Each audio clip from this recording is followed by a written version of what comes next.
¿Cuál es la situación actual del Partido Revolucionario Institucional con Alejandro Moreno?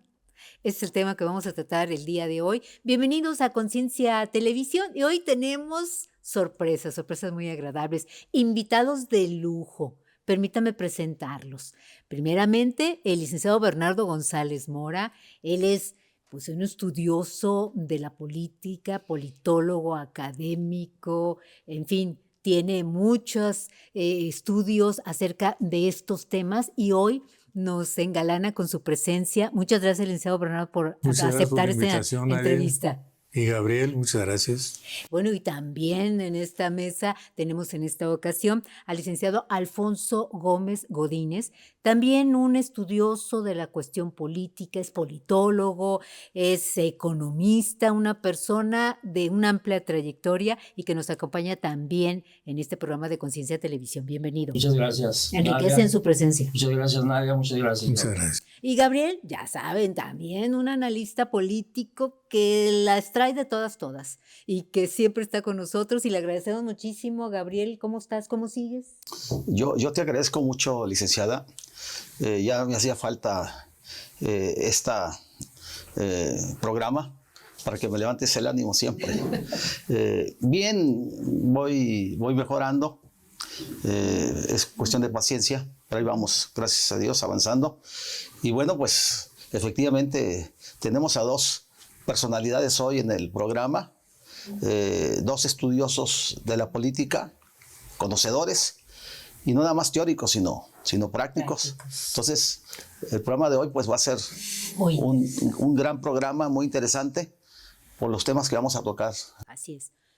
¿Cómo ven ustedes la crisis del Partido Revolucionario Institucional con este dirigente, Alejandro? Bueno, yo creo que es una crisis que se la facilita el que no haya el factor presidente de la República, que era el que le daba cierta estabilidad a la vida del partido. Ahora cuando no hay un presidente de la República, que es el líder del partido, se le facilita todo al presidente del partido. Alito viene trabajando desde hace mucho tiempo para controlar los órganos del partido. O sea, eso no sucedió apenas en la Asamblea. Es la consecuencia, el control de la Asamblea, de un trabajo previo muy acucioso, muy minucioso, muy persistente, para estar controlando toda la estructura del partido. Para él es un cambio generacional. Estuvo poniendo presidentes de los comités directivos estatales con la indicación de que a su vez ellos también entronizaran a una nueva generación. Entonces Alito, gracias a ese trabajo que lo dejaron correr, quizás en algún momento dado pues, se pudo haber hecho algo, y si hubieran existido los sectores que ya no existen en el partido, lo hubieran podido controlar, pero ya no había contrapesos. Entonces el camino lo tuvo libre. Entonces él tiene en este momento el control del partido. Lo demuestra en la Asamblea. Hay figuras muy connotadas que están en desacuerdo con ese control que está haciendo el partido. Sí, pero las canicas las trae él. O sea, el control de los miembros del Consejo Político los trae él. Y se le invalida en la Asamblea, pues va a convocar a otra ya dentro de las normas establecidas en la LOPE, la Ley de Organizaciones Políticas, para hacer otra asamblea, cumpliendo ya todos los requisitos y quedarse con el partido. ¿Con qué se va a quedar? Pues quién sabe, porque hay una obvia decadencia de la membresía del partido. Tiene apenas ya, creo que 5 millones de votos, nada más, cuando andaba en 13 o 15 millones de votos. No ganó, creo que nada más ganó una diputación por mayoría o ninguna. Todos los tiene por plurinominales. No tiene el consenso de los viejos dirigentes. Sí, pero los viejos dirigentes ya ahorita ya nomás tienen prestigio, historia, no tienen control político. Entonces, ¿qué va a pasar con el PRI? Lo que quiera Alito. Lo que desea Alito. Bien. Gabriel, ¿tú cómo ves este partidazo del Revolucionario Institucional? Pues creo que es el peor momento por el que pasa el PRI en su historia, en sus 95 años. Fue fundado en marzo de 1929 por Plutarco Elías Calles, Y bueno, pues el PRI ha sido un partido muy importante en la vida política de México. Hay cosas muy buenas del PRI, pero también hay cosas muy malas de los gobiernos del PRI, de gobernadores, etcétera. Y la situación actual, como bien lo señala Bernardo, pues son 6 millones de votos los que obtuvo Alito Moreno, que obtuvo el PRI en estas elecciones del pasado 2 de junio, y comparados pues con la elección de Enrique Peña Nieto, que obtuvo poco más de 19 millones, pues en 12 años ha perdido 13 millones el PRI, ¿no? Y en los últimos 2 periodos legislativos, el PRI pasa de 65 diputados federales a 35, ¿no? Que son los que va a tener en esta legislatura. Y en el periodo de Alito de 2019 al 2024 de presidente, de 12 gobernaturas que tenía, le quedan 2, ¿no? Le quedan 2. Entonces, el gran tema de debate que ha dominado la agenda pública en estos últimos días, después de la 24 Asamblea Nacional del PRI, ha sido precisamente si Alito va a ser el sepulturero del PRI, si el PRI va a desaparecer.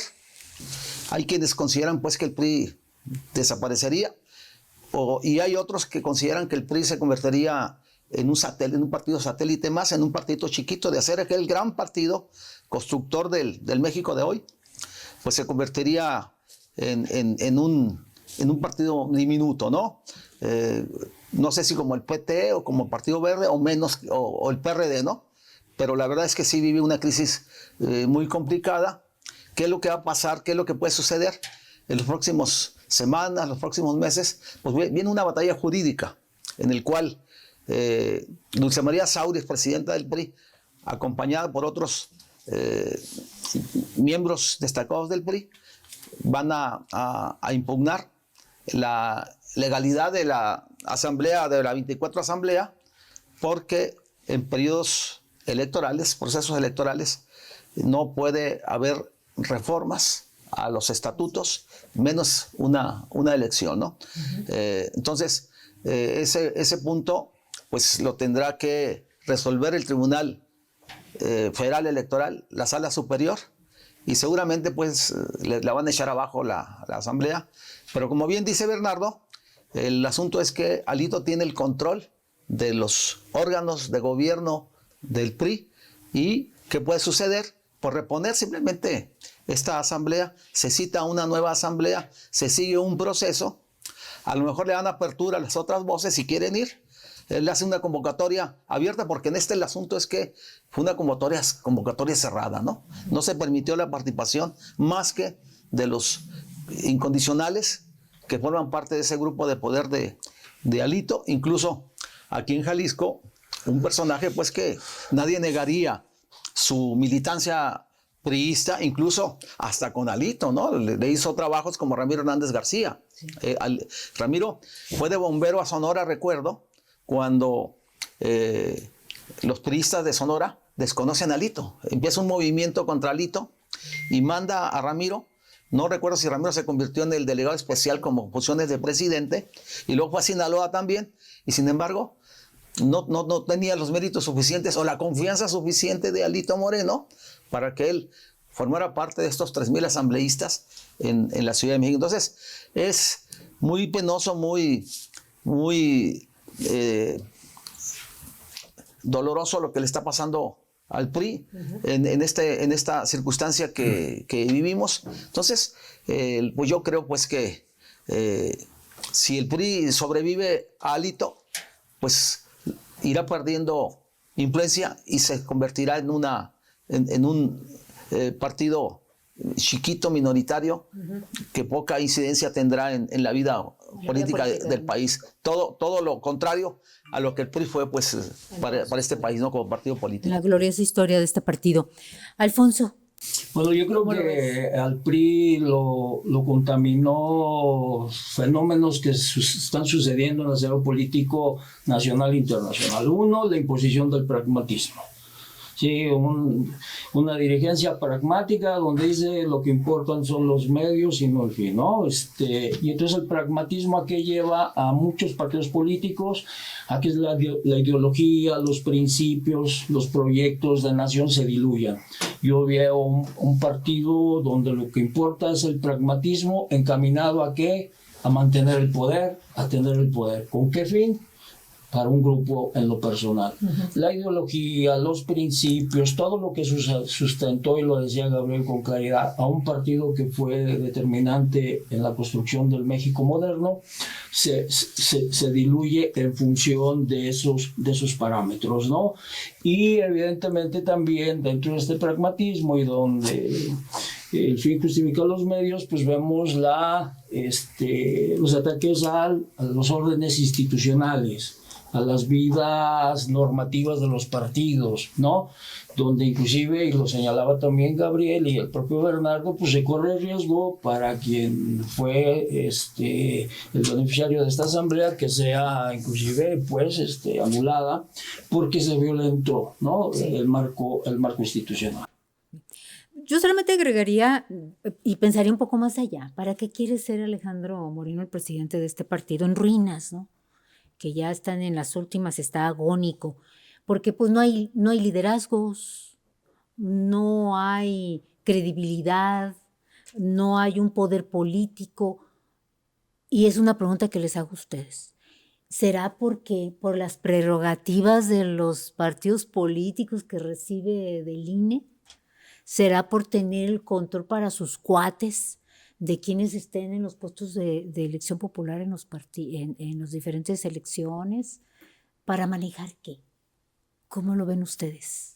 Sobrevivencia política y recursos económicos. Ha demostrado que es un hombre ambicioso, que es un hombre corrupto, ostentoso, porque exhibir una propiedad de la manera como él lo hace, con un valor de más de 100 millones de pesos, pues yo creo que es una imprudencia política, pero que refleja una personalidad megalómana que se rige únicamente por su ambición personal, ¿no? Yo creo que hay una gran crisis de los partidos, no sé si en todo el mundo, pero aquí en México sí, que se han convertido en franquicias en manos de una persona, ¿no? Lo vemos en MC, está Dante Delgado, lo vemos en el PT, está Anaya, lo vemos en el Verde, que está el Niño Verde, que es un hombre inmensamente rico de una familia muy poderosa económicamente y que no saciado, pues se dedican a los negocios. Y en el PRI no hay juego político, no hay juego democrático, no hay formación de cuadros. Y eso no es culpa de Alitos, es un defecto histórico que viene arrastrando el partido desde hace mucho tiempo. La concentración del poder de los partidos en una persona no permiten el juego democrático. Entonces, ¿qué contrapesos puede haber si no han dejado que haya liderazgos? O sea, ¿con qué le van a topar a él o a Anaya o a Dante o al Niño Verde cuando no hay formación de cuadros, no hay un juego abierto? Yo creo que uno de los temas principales del país debe ser una reforma política de los partidos para invertir la pirámide, para que sea la periferia la que rige el destino de los partidos, no la cúpula, no las cúpulas. No es posible que un presidente de un comité ejecutivo nacional le dé el visto bueno hasta la planilla de regidores de un municipio. Y va a decidir quiénes son y quiénes no. O sea, entonces, ¿por qué? O sea, ellos deciden los candidatos a diputados. Coordinadores estatales. Todo lo deciden. No hay un proceso formativo. Hace un rato hablaban de los sectores. Y una vez le dije a don Eleodoro, oiga, don Eleodoro, si se abriera el juego en el partido, ¿usted le entraba? Claro, porque eso ayudaría a formar cuadros. Nomás me preguntan, estos son tus distritos, ¿a quién propones? Pues yo propongo a los que creo que son los más convenientes. Sí, pero no son producto de un trabajo de base, de un tejido social, de una identidad con la gente, de un liderazgo y de una formación que solo se adquiere en la lucha, en la adrenalina. Forma más la adrenalina que un libro. Se lo dije una vez a los jóvenes y se molestaron. Bueno, eso va a ser un tema que vamos a tratar en otra emisión acerca de los partidos, la vida de los partidos. Me parece bien. Gabriel, ¿tú cómo ves? ¿Cuál será el objetivo? ¿Serán que las prerrogativas? ¿El control férreo? Bueno, Bernardo lo escribe muy bien y hay personajes pues que se han convertido en dueños de franquicias y han hecho negocio. Bernardo resalta lo del Niño Verde, Rafael Aguilar Talamantes, que con la bandera de izquierda, pues fue pues de lo más deleznable que hemos visto en la política. Y yo creo que personajes como Alito Moreno, pues son expresiones de estos tiempos de descomposición política, ¿no? De empobrecimiento de la política. Hay un empobrecimiento de la política. Ya no hay ideologías, no hay proyectos en los cuales se impulse el mejoramiento social, fuera pues del proyecto que tiene Morena, que lo podríamos discutir, pero Morena tiene muy claro el proyecto de país, ¿no? Y en el caso de otros partidos, se fueron desdibujando, se fueron descomponiendo, y en esa crisis, pues aparecieron personajes muy habilidosos, sin escrúpulos, como el caso de Alejandro Moreno. Entonces, el país y el mundo vive un empobrecimiento de la política, vive una crisis política, pues que lleva a este tipo de situaciones, pues donde personajes populistas o personajes que son muy habilidosos para llevar a gente, controlar partidos, que lamentablemente los partidos no están blindados contra ese tipo de personajes tan ambiciosos, sin escrúpulos, ¿no? Muy habilidosos, y que llega a esta situación de crisis política, y que más adelante vamos a abordar precisamente lo que le está pasando con el sistema político de partidos de México. Así es. ¿Esta crisis a qué se debe? ¿A que ya no están los sectores de los partidos? ¿Lo dejaron solo, que se manejara? Aquí se ha comentado, ha sido un proceso de larga maduración, pero que en los tiempos actuales se ha acelerado, ¿no? Y digo de larga maduración, y aquí se comentaba, y voy a profundizar un poco. Por ejemplo, en 2019 aquí en Jalisco, uno de los pilares dentro del partido, a nivel nacional, Jalisco, la CTM decide separarse y ya no participar en el PRI. Las razones que argumenta su actual dirigente Juan Huerta son evidentes y nos sirve para tener muy claro el diagnóstico. Uno, se alejó el partido de las causas que dieron origen al mismo. Entonces, nosotros representamos, CTM representa las causas obreras, donde está en el quehacer político del partido la defensa de las causas obreras. La CTM representa un conglomerado social de gran importancia, sindicatos y demás, donde está el espacio de interlocución para conocer la opinión de ese sector y de qué manera podemos retroalimentar para fortalecer el partido. Y entonces esas expresiones sociales fueron separadas, aisladas por expresiones individualistas, el compadrazgo. Inclusive se empieza a dar el caso del nepotismo, ¿no? Oye, ¿quién va a ser el candidato? Pues el hijo, ¿no? El esposo, la esposa, ¿no? Entonces se empieza a dar esas formas de articular las decisiones de un partido donde el interés individual entonces deja de lado el interés social y, algo muy importante, las grandes causas que dieron origen a este partido. Por eso, y qué triste paradoja de este partido, que en su momento surgió, le decía Gabriel, como un partido con un proyecto de Estado, el Partido Nacional Revolucionario, luego un proyecto de Estado que correspondió al cardenismo, el Partido de Revolución Mexicana, y un proyecto de Estado que correspondió ya a la llegada al poder de Miguel Alemán y el PRI. Hoy vemos un partido que no tiene proyecto de Estado, sino que tiene un proyecto individual, ¿sí? Un proyecto de partido que tenía una ideología. Cada uno de estos tránsitos del partido significó cambios muy importantes en su expresión ideológica, Y eso se reflejaba en su declaración de principios, programa de acción y estatutos. Hoy lo que vemos es el pragmatismo, ¿no? Vamos a acomodar las cosas para ver cómo consolido mi poder, ¿no?